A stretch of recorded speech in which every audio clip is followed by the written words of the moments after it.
ಜಾಲಿ ರೈಡ್ಗೆ ಹೊರಟಿದ್ದಂತ 5 ಯುವಕರ ದಾರುಣ ಅಂತ್ಯವಾಗಿದೆ. ಮೊನ್ನೆಯಷ್ಟೇ 6 ಜನ ಯುವಕರ ದಾರುಣ ಅಂತ್ಯವಾಗಿತ್ತು. ಆ ಘಟನೆ ಮಾಸುವ ಮುನ್ನವೇ ಜಾಲಿ ರೈಡ್ಗೆ ಹೊರಟಿದ್ದಂತ 5 ಯುವಕರು ಸಾವನ್ನಪ್ಪಿದ್ದಾರೆ.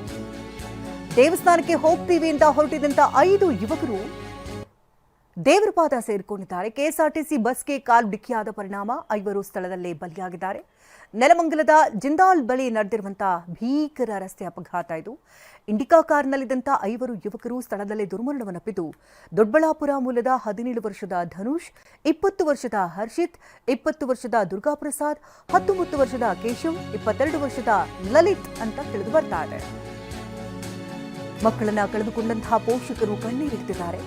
ನೆಲಮಂಗಲದ ಶವಾಗಾರದ ಮುಂದೆ ಹೆತ್ತವರ ಗೋಳಾಟ ಹೇಳುತ್ತಿರದಾಗಿದೆ. ಯಾರು ಹೀಗೆ ಮಾಡಿಕೊಳ್ಬಾರದು ಅಂತ ಗೋಳಿಡ್ತಿದ್ದಾರೆ ಪೋಷಕರು. ಮಕ್ಕಳಿಗೇನೋ ಒಂದ್ ರೀತಿ ಚಲ್ಲಾಟವಾಗಿತ್ತು. ಕಾರ್ ಓಡಿಸ್ಬೇಕು, ಕಾರ್ ಮುಖ್ಯವಾಗಿ ದೇವಸ್ಥಾನಕ್ಕೆ ತೆರಳಬೇಕು, ದೇವರ ದರ್ಶನ ಮಾಡಿಕೊಂಡು ಮತ್ತೆ ಮನೆಗೆ ವಾಪಸ್ ಆಗ್ತೀವಿ ಅಂತ ಖುಷಿನಲ್ಲೇ ಹೊರಟಿದ್ರು. ಆದ್ರೆ ಬಂದಿದ್ದು ಮಾತ್ರ ಶವವಾಗಿ. ಕೂಡ ಈಗ ಸದ್ಯದ ಮಟ್ಟಿಗೆ ಶವ ಆಗಿರುವಂಥದ್ದು. ಹೀಗಾಗಿ ಈ ಒಂದು ಸಂದರ್ಭದಲ್ಲಿ ಅಂದ್ರೆ ಧನುಷ್ ಇನ್ನು 5 ಯುವಕರ ದುರ್ಮರಣ ಇಡೀ ಕುಟುಂಬಕ್ಕೆ ಆಘಾತವನ್ನೇ ತಂದಿದೆ. ಅಪಘಾತ ನಡೆದಂತ ಸ್ಥಳದಲ್ಲಿ ಟ್ರಾಫಿಕ್ ಪೊಲೀಸರ ಪರಿಶೀಲನೆ ನಡೀತಾ ಇದೆ. ಸಂಚಾರಿ ಜಂಟಿ ಪೊಲೀಸ್ ಆಯುಕ್ತರಿಂದ ಸಿಬ್ಬಂದಿ ಮಾಹಿತಿಯನ್ನು ಪಡ್ಕೊಳ್ತಾ ಇದ್ದಾರೆ. ಕೇಶವನವರು ಕಾರ್ ಚಾಲನೆ ಮಾಡ್ತಾ ಇದ್ರು ಅಂತ ತಿಳಿದು ಬರ್ತಾ ಇದೆ.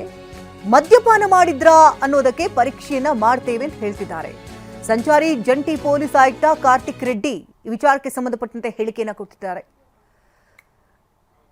ಕೇಶವನವರು ಕಾರ್ ಚಾಲನೆ ಮಾಡ್ತಾ ಇದ್ರು ಅನ್ನೋದು ಈಗ ಸ್ಪಷ್ಟವಾಗಿದೆ. ಮದ್ಯಪಾನ ಮಾಡಿದ್ದೆ ಏನಾದರೂ ಈ ಕಾರ್ ಚಲಾವಣೆ ಮಾಡ್ತಿದ್ರಾ, ಅಥವಾ ಓವರ್ ಸ್ಪೀಡ್ ಏನಾದರೂ ಆಯ್ತಾ, ಅಥವಾ ರಸ್ತೆ ಮಧ್ಯದಲ್ಲಿ ಏನಾದರೂ ಅವಘಡ ಆಯ್ತಾ, ಇದ್ರ ಬಗ್ಗೆ ತನಿಖೆಯನ್ನ ನಡೆಸಲಾಗುತ್ತಂತೆ. ಸಮಯದಲ್ಲಿ ನಮ್ಮ ತುಮಕೂರು ರೋಡ್ ಜಿಂದಾಲ್ ಫ್ಯಾಕ್ಟರಿ ಮುಂದೆ ಒಂದು ಇಂಡಿಕಾ ಕಾರಲ್ಲಿ ಮತ್ತೆ ಕೆಎಸ್ಆರ್ಟಿಸಿ ಬಸ್ಗೆ ಒಂದು ಅಪಘಾತ ಆಗಿ ಇಂಡಿಕಾ ಕಾರಲ್ಲಿದ್ದ 5 ಜನ ಸಾವನ್ನಪ್ಪಿದ್ದಾರೆ. ಅವರು ನೆಲಮಂಗಲ ಕಡೆಯಿಂದ ಬರುವಾಗ ಈ ಫ್ಲೈಓವರ್ ರ್ಯಾಂಪ್ ಹತ್ತಿ ಡಿವೈಡರ್ನ ಕ್ರಾಸ್ ಮಾಡಿ ಟುವರ್ಡ್ಸ್ ನೆಲಮಂಗಲ ಹೋಗ್ತಿದ್ದ ಕೆಎಸ್ಆರ್ಟಿಸಿ ಬಸ್ಗೆ ಹೆಡ್ ಆನ್ ಕೊಲಿಷನ್ ಆದಾಗ ಆ ಕಾರಲ್ಲಿದ್ದ 5 ಜನ ಮೃತಪಟ್ಟಿದ್ದಾರೆ. ಅವರು ಮೂಲತಃ ಎಲ್ಲ ಸುಮಾರು 17 ವರ್ಷದಿಂದ 23-24 ವರ್ಷ ಹುಡುಗರಿದ್ದಾರೆ. ಕೆಸಿ ಅನ್ನೋರು ಕಾರ್ ಡ್ರೈವ್ ಮಾಡ್ತಿದ್ರು ಅಂತ ಗೊತ್ತಾಗಿದೆ. ಮೂಲತಃ ಅವರು ಪ್ರೇಮ ಕೆಸಿ ಅವರು ದೊಡ್ಡಬಳ್ಳಾಪುರ ಅಂತ ನಮಗೆ ಮೇಲ್ನೋಟಕ್ಕೆ ಗೊತ್ತಾಗಿದೆ. ಯಾಕಾಯ್ತು ಅಂತ ನಾವು ತನಿಖೆ ಮಾಡ್ತಾ ಇದ್ವಿ. ಅದೇ ರೀತಿ ಅವರು ವಾಹನ ಚಲಾವಣೆ ಮಾಡುವಾಗ ಕುಡಿದಿದ್ರ ಅಂತ ಕೂಡ ನಾವು ಬ್ಲಡ್ ಸ್ಯಾಂಪಲ್ ತಗೊಂಡು ಅದನ್ನ ಎಫ್ಎಸ್ಎಲ್ಗೆ ಪರೀಕ್ಷೆಗೆ ಕಳಿಸ್ತೀವಿ. ಬಸ್ಸಲ್ಲಿ ಇದ್ದವ್ರಿಗೆ ಕೆಲವರಿಗೆ ಸಣ್ಣ ಪುಟ್ಟ ಇಂಜುರಿ ಆಗಿದೆ ಅಂತ ಇದೆ, ಬಟ್ ಯಾರು ಸೀರಿಯಸ್ ಇಲ್ಲ. ಅವರು ಕೂಡ ನಿನ್ನೆ ಇಲ್ಲಿ ಹಾಸ್ಪಿಟಲ್ ಟ್ರೀಟ್ಮೆಂಟ್ ತಗೊಂಡಿದ್ದಾರೆ. ಬಟ್ ಕಾರಲ್ಲಿದ್ದ 5 ಜನನು ಮೃತಪಟ್ಟಿದ್ದಾರೆ. ಇನ್ನು ಇದೇ ಸಂದರ್ಭದಲ್ಲಿ ಕುಟುಂಬಸ್ಥರ ಸಂಕಟ ಹೇಳದಿರದಾಗಿದೆ. ಅವರು ಕೂಡ ಮಾತನಾಡಿದ್ದಾರೆ. ಏನೇನು ಹೇಳಿದ್ದಾರೆ ಕೇಳೋಣ. ಮನೆಗೆ ಬಂದು 8:15 ಮನೆಗೆ ಬಂದು ಅವ್ರ ತಾಯಿಗೆ ಬೇಕರಿ ಕರ್ಕೊಂಡೋಗಿ ತಿನ್ನಿಸಿ, ತಮ್ಮನಿಗೊಂದು ಬೇಕರಿಯಲ್ಲಿ ಒಂದು ಸ್ವೀಟ್ ಕೊಡಿಸಿ, ನಾನು 10 ನಿಮಿಷ ಆಚೆ ಬರ್ತೀನಿ ಅಂತ ಬಂದವನು ಸರ್. ಅವನು ಇರೋದ್ರಾಗೆ 10 ನಿಮಿಷ ಆಚೆ ಬರ್ತೀನಿ ಅಂತ ಬಂದವನು.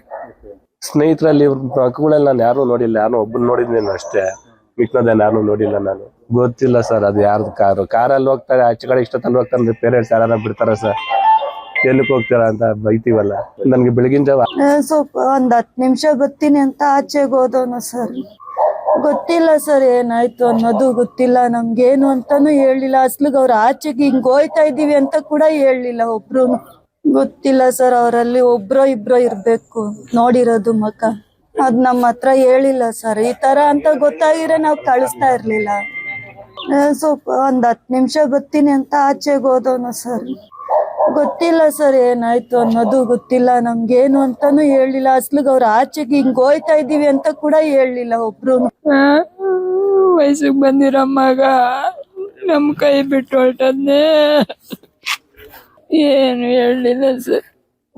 ಲಲಿತ್ ಕುಮಾರ್ ಅಂದ್ಬಿಟ್ಟು ಇಲ್ಲ ಸರ್, ಓದ್ ಕಂಪ್ಲೀಟ್ ಆಗಿತ್ತು. CC ಕ್ಯಾಮ್ರಾ ಆಪರೇಟರ್ ವರ್ಕ್ ಮಾಡ್ತಿದ್ರು.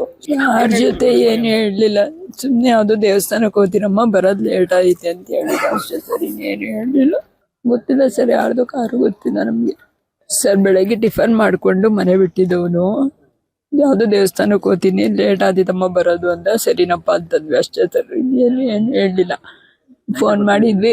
ಫೋನ್ ಮಾಡಿದ್ದೆ 8:15 8:45 ಎಲ್ಲ ಫೋನ್ ಮಾಡಿದ್ದೆ. ಬರ್ತೀವಿ ಅಂತಂದ. ನಾವು ಬೆಂಗಳೂರಿಂದ ಹುಬ್ಳಿಗೆ ಹೋಗ್ತಾ ಇದ್ದೆ. ಹುಬ್ಳಿಗೆ ಹೋಗ್ಬೇಕಾದ್ರೆ ಕಾರು ತುಮಕೂರು ಕಡೆಯಿಂದ ಬೆಂಗಳೂರು ಕಡೆಯಿಂದ ಆಪೋಸಿಟ್ ಬಂದು ಹೊಡೆದಿದೆ. ಅದು ಕಾರಲ್ಲಿ 5 ಜನ ಇದ್ರು. ಅವ್ರು 4 ಜನ ಡೆತ್ ಆಗಿದ್ದಾರೆ ಅಂತ ಒಬ್ಬರು ಇಂಜರ್ಡ್ ಇದ್ದಾರೆ.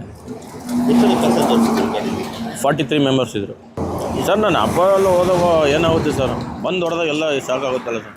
ಡಿವೈಡ್ರಿಂದ ಮೇಲೆ ಬಂದು ಬಸ್ಸು. ಸ್ಥಳದಿಂದ ನಮ್ಮ ಪ್ರತಿನಿಧಿ ಮಂಜುನಾಥ್ ಪ್ರತ್ಯಕ್ಷ ವರದಿಯನ್ನು ಕೊಟ್ಟಿದ್ದಾರೆ. ಚಿಕ್ಕಲುಕ್. ಬೆಂಗಳೂರಿನಲ್ಲಿ ತಡರಾತ್ರಿ ಭೀಕರ ರಸ್ತೆ ಅಪಘಾತ ಸಂಭವಿಸಿರುವಂತದ್ದು. ಈ ರಸ್ತೆ ಅಪಘಾತದಲ್ಲಿ 5 ಯುವಕರು ಸ್ಥಳದಲ್ಲೇ ಮೃತಪಟ್ಟಿದ್ದಾರೆ. ಘಟನಾ ಸಂಬಂಧ ಸೂಚನೆ ಸ್ಥಳ ಏನಿದೆ, ಇದು ಜಿಂದಾಲ್ ಬಳಿ ಅಂದ್ರೆ ಮಾದನಾಯಕನಹಳ್ಳಿ ಪೊಲೀಸ್ ಠಾಣಾ ವ್ಯಾಪ್ತಿಗೆ ಬರ್ತಕ್ಕಂತಹ ಜಿಂದಾಲ್ ಏನಿದೆ, ಈ ಒಂದು ಜಿಂದಾಲ್ ಬಳಿಯಲ್ಲಿ ಆಗಿರ್ತಕ್ಕಂಥದ್ದು. ಈ ಒಂದು ರಾಷ್ಟ್ರೀಯ ಹೆದ್ದಾರಿ NH4 ಏನಿದೆ, ಈ ಒಂದು ರಸ್ತೆಯಲ್ಲಿ ತಡರಾತ್ರಿ 5 ಯುವಕರು, ಎಲ್ಲರೂ ಕೂಡ ಮೂಲತಃ ದೊಡ್ಡಬಳ್ಳಾಪುರದವರು ಅಂತ ಹೇಳ್ತಿರ್ತಕ್ಕಂಥದ್ದು. ಇವರು ಪೋಷಕರ ಏನು ಮನೆಯಲ್ಲಿ ಹೆತ್ತವರಿಗೆ ಹೇಳ್ಬಿಟ್ಟು ನಾನು ದೇವಸ್ಥಾನಕ್ಕೆ ಹೋಗ್ತೀನಿ ಅಂತ ಹೇಳಿ ಒಂದು ಕಾರನ್ನ ಮಾಡ್ಕೊಂಡು, ಇಂಡಿಕಾ ಕಾರನ್ನ ಮಾಡ್ಕೊಂಡು ಬರ್ತಾರೆ. ಬಂದು ದೇವಸ್ಥಾನವನ್ನ ದರ್ಶನವನ್ನ ಮಾಡ್ಕೊಂಡು ನಂತರ ಇವರು ಏನು ಆ ಒಂದು ರಸ್ತೆ ಏನ್ ಕಾಣ್ತಿದೆ, ಅದು ತುಮಕೂರಿನಿಂದ ಬೆಂಗಳೂರಿಗೆ ಹೋಗ್ತಕ್ಕಂಥ ರಸ್ತೆ ಏನಿದೆ, ಈ ಒಂದು ರಸ್ತೆಯ ಮಾರ್ಗವಾಗಿ ಬರ್ತಾರೆ. ಓವರ್ ಸ್ಪೀಡ್ ನಲ್ಲಿ ಇದ್ದಂತಹ ಕಾರ್ ಚಾಲಕ ಏನಿರ್ತಾನೆ, ಆ ಓವರ್ ಸ್ಪೀಡ್ ಅಲ್ಲಿ ಇರ್ತಾನೆ, ಆತ ಏಕಾಏಕಿ ಅಲ್ಲಿನ ಡಿವೈಡರ್ಗೆ ಡಿಕ್ಕಿ ಹೊಡೆದು ಎದುರುಗಡೆ ಬರ್ತಾ ಇರ್ತಕ್ಕಂತ ಅಂದ್ರೆ KSRTC ಬಸ್ ಏನು ಈ ಒಂದು ಮಾರ್ಗವಾಗಿ ಅಂದ್ರೆ ಬೆಂಗಳೂರಿಂದ ತುಮಕೂರಿಗೆ ಹೋಗ್ತಕ್ಕಂತಹ KSRTC ಬಸ್ ಏನಿದೆ, ಆ ಒಂದು ಬಸ್ಗೆ ಏಕಾಏಕಿ ಡಿಕ್ಕಿ ಹೊಡೆದ ಸಂದರ್ಭದಲ್ಲಿ ಸ್ಥಳದಲ್ಲೇ 4 ಮೃತಪಡ್ತಾರೆ. 4 ಮೃತಪಟ್ಟಿರ್ತಕ್ಕಂಥದ್ರಲ್ಲಿ ಒಬ್ಬ ಉಸಿರಾಟವನ್ನು ಮಾಡಿರ್ತಾನೆ. ಅವನ್ನ ಸ್ಥಳೀಯವಾಗಿ ಪ್ರಕ್ರಿಯೆ ಖಾಸಗಿ ಆಸ್ಪತ್ರೆಗೆ ಸೇರಿಸ್ತಾರೆ. ಅಲ್ಲಿ ಆತ ಕೊನೆ ಉಸಿರನ್ನ ಇರ್ತಾರೆ. ಒಟ್ಟಿಗೆ 5 ಯುವಕರು ಇದ್ರೆ, ಈ 5 ಯುವಕರು ಸಾವನ್ನಪ್ಪಿರ್ತಕ್ಕಂಥ ಎಲ್ಲರೂ ಕೂಡ ಮಿಡಲ್ ಕ್ಲಾಸ್ ಫ್ಯಾಮಿಲಿ ಅಂತ ಗೊತ್ತಾಗ್ತದೆ. ಜೀವನವನ್ನ ಅಂದ್ರೆ ಪ್ರತಿನಿತ್ಯ ಕೆಲಸವನ್ನ ಮಾಡಿ ಜೀವನವನ್ನ ನಡೆಸಿ ಜೀವನವನ್ನ ಸಾಗಿಸಬೇಕಾಗಿತ್ತು. ಇವರೆಲ್ಲರೂ ಕೂಡ ನಿನ್ನೆ ಏನು ಇವತ್ತು ಶಿವರಾತ್ರಿ ಹಬ್ಬದ ಹಿನ್ನೆಲೆಯಲ್ಲಿ ದೇವಸ್ಥಾನಕ್ಕೆ ಹೋಗ್ಬೇಕು ಅಂತ ಹೇಳಿ ನಿನ್ನೆ ಡಿಸೈಡ್ ಮಾಡ್ಕೊಂಡು ದೇವಸ್ಥಾನಕ್ಕೆ ಹೋಗಿ ನಂತರ ವಾಪಸ್ ಆಗುವಾಗ ಈ ರೀತಿ ಘಟನೆ ಆಗಿದೆ. ಸಂಜೆ ವೇಳೆಗೆ ಹೊರಟಿದ್ರು, ಸಂಜೆ ವೇಳೆಗೆ ಅಂದ್ರೆ ದೇವಸ್ಥಾನಕ್ಕೆ ಹೋಗಿದ್ರು. ಮತ್ ರಾತ್ರಿ 1:30 ಆಸುಪಾಸಿನಲ್ಲಿ ವಾಪಸ್ ಮನೆಗೆ ಹೋಗ್ಬೇಕಾದ್ರೆ ಈ ರಸ್ತೆಯ ಮಾರ್ಗವಾಗಿ ಬಂದಿರತಕ್ಕಂಥದ್ದು. ಅಂದ್ರೆ ಅವ್ರು ದೊಡ್ಡಬಳ್ಳಾಪುರದಾಗಿರ್ತಕ್ಕಂಥ ಹಿನ್ನೆಲೆ ಇದು 8ನೇ ಮೈಲಿಯಿಂದ ದೊಡ್ಡಬಳ್ಳಾಪುರಕ್ಕೆ ಹೋಗ್ಬಹುದು, ಆ ಒಂದು ರಸ್ತೆ ಮಾರ್ಗವಾಗಿ ಹೋಗ್ತಾ ಇರ್ಬೋದು ಅನ್ನೋದು ಅನುಮಾನಗಳಿಗೆ ಇರ್ತಕ್ಕಂಥ. ಒಟ್ಟಾರೆಯಾಗಿ ಘಟನೆ ಸಂಬಂಧ ಈಗಾಗಲೇ ಪೊಲೀಸ್ನವರು ಪ್ರಕರಣ ದಾಖಲು ಮಾಡ್ಕೊಂಡಿರೋ. ಸ್ಥಳೀಯವಾಗಿ ACP ಕವಿತಾ ಮೇಡಮ್ ಕೂಡ ಸ್ಥಳದಲ್ಲಿ ಇರ್ತಕ್ಕಂಥದ್ದು. ಈಗ ಇನ್ನೇನು ನಗರ ಪೊಲೀಸ್ ಆಯುಕ್ತರು ಕೂಡ ಬರ್ಲಿದ್ದಾರೆ. ಬಂದು ಆಗಿರ್ತಕ್ಕಂಥ ಘಟನೆ ತನಿಖೆ ಮಾಹಿತಿಯನ್ನ ಪಡೆದಿದ್ದಾರೆ. ಇಂತ ಒಂದು ರಸ್ತೆಯ ಭೀಕರ ಅಪಘಾತಕ್ಕೆ ಇಲ್ಲಿನ ಹೈವೇ ಅನ್ನೋದೇ ಕಾರಣ ಅಂತ ಹೇಳಿ ಪೊಲೀಸರು ಕೂಡ ಒಂದಷ್ಟು ನೋಟಿಸ್ ಅನ್ನ ಕೂಡ ಕೊಡ್ಲಿಕ್ಕೆ ಮುಂದಾಗಿದ್ದಾರೆ. ಯಾಕಂದ್ರೆ ಆ ಒಂದು ರಸ್ತೆಗೆ ಯಾವುದೇ ರೀತಿಯಾದಂತಹ ಬ್ಯಾರಿಕೇಡ್ ಗಳನ್ನ ಹಾಕಿಲ್ಲ, ಕೇವಲ ಬರೀ ಡಿವೈಡರ್ ಮಾತ್ರ ಇದೆ ಅಂತ ಹೇಳಿ ಈಗ ಪೊಲೀಸರು ಕೂಡ ನೋಟಿಸ್ ಅನ್ನ ಕೊಡ್ಲಿಕ್ಕೆ ಮುಂದಾಗಿರ್ತಕ್ಕಂಥದ್ದು. ಮಂಜುನಾಥ್, TV9 ನೆಲಮಂಗಲ.